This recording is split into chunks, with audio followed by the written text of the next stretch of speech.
They say evil has a face, but sometimes it has a leash and fur. I'm Detective Drayk, and what I stepped into in Yonkers, New York, wasn't just a crime scene.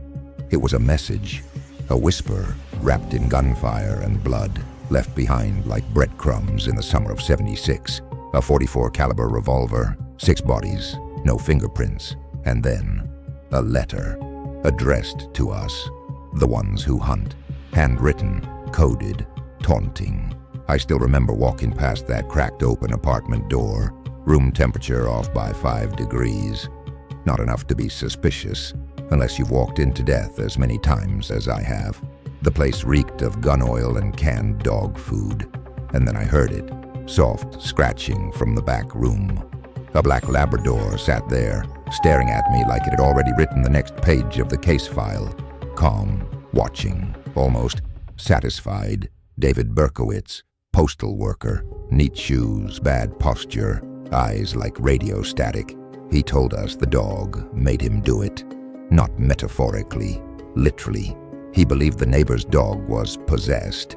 Said its voice came from hell, commanding him to kill. Now I've been in this game too long to laugh at madness. I've seen mirrors talk. I've read letters that bleed. But this one crawled under the skin. He said the dog's name was Harvey. Said Harvey belonged to a man named Sam. Said Sam was not a man. Said Sam was a demon. Here's the thing though, dogs don't carry revolvers, and demons don't reload in alleyways. But people spiral, people fracture. People make gods out of voices when they're too afraid of their own silence. Every letter he left had a different tone. One playful, the next threatening.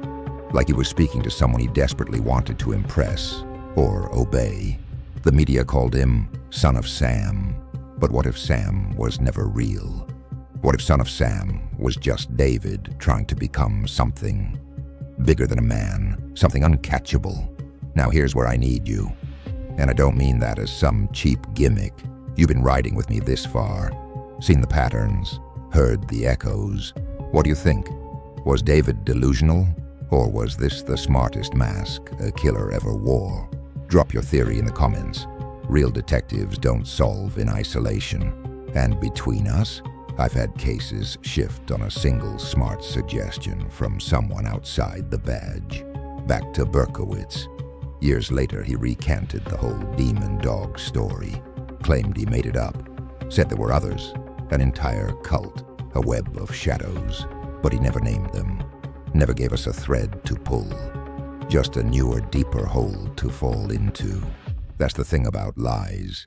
You start telling them enough.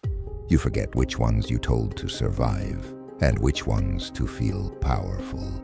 I once asked a prison psychologist what makes a man blame a dog for murder. She said, the same thing that makes a child blame the dark, because it's easier than admitting the monster is you. I never forgot that. David sits in Shawangunk now, locked up, but something tells me that Harvey, the voice, the excuse, the fiction, still follows him down those prison halls. Maybe that's punishment enough. Not the cell, but the silence where Harvey used to speak. And hey, if you've made it this far and your instincts haven't sent you running, you're probably the kind of person I'd want backing me on the next one.